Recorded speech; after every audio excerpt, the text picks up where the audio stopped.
Oh, we told you about this last week when it happened. The Indiana High School Athletic Association now recognizes girls wrestling as a sanctioned sport, and in 2 years they'll have their own state tournament system.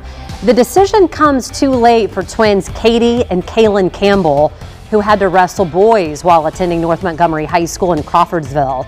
They have now finished their sophomore year at Grandview University in Des Moines, Iowa, where they are on the women's wrestling team. They join us live this morning to talk about their experience wrestling and their reaction to the IHSAA's decision.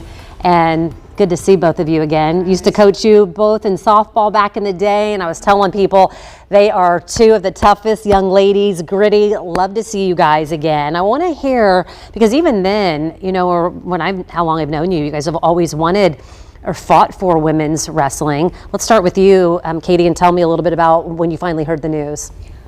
It was really rewarding because me and many other people in the wrestling community have fought for this for a very long time. I would say for as long as I've been wrestling, we've been trying to get it sanctioned, and so I was really happy to hear the news back in Iowa that they finally get the recognition that they deserve. Yeah, finally, and it's going to still take 2 years though to actually have a tournament. You guys have both been in state tournaments and wrestled against boys.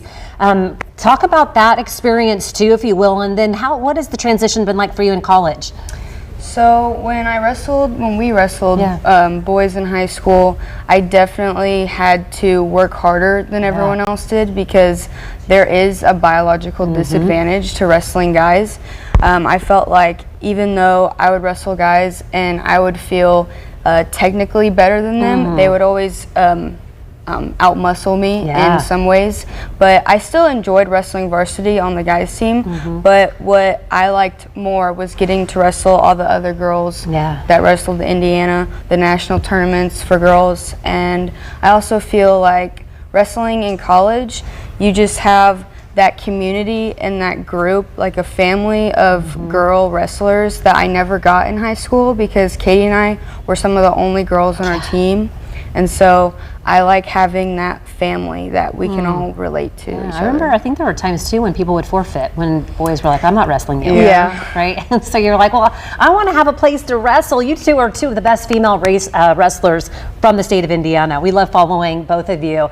Did you two have inspirations too? Yes, so actually, people that are older than us, Kayla Miracle and Sarah Hildebrandt, they're from Indiana, and they've both made it to the boys state tournament before. And they're actually both going to the Olympics. Oh, wow. Yep. What's your message to high school girls now, too, that might be interested in, or maybe they thought, you know, I always thought of this as a boys' or men's sport, and what do you say? I say you can't spell wrestling without girls. That's what I like to say. And girls is the fastest growing sport in the country right now, and I don't think it's a guy's sport at all. I think it's also a girl's sport. So if you want to try it, I say you should do it. It's changed my life, Katie's life too, and I don't think I would want it any other way.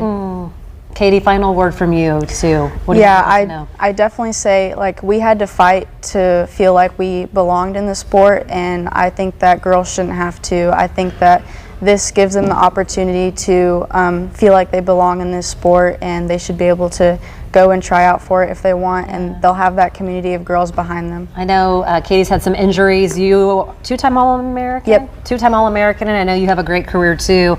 Both of you, best of luck to you. So good to see you guys again.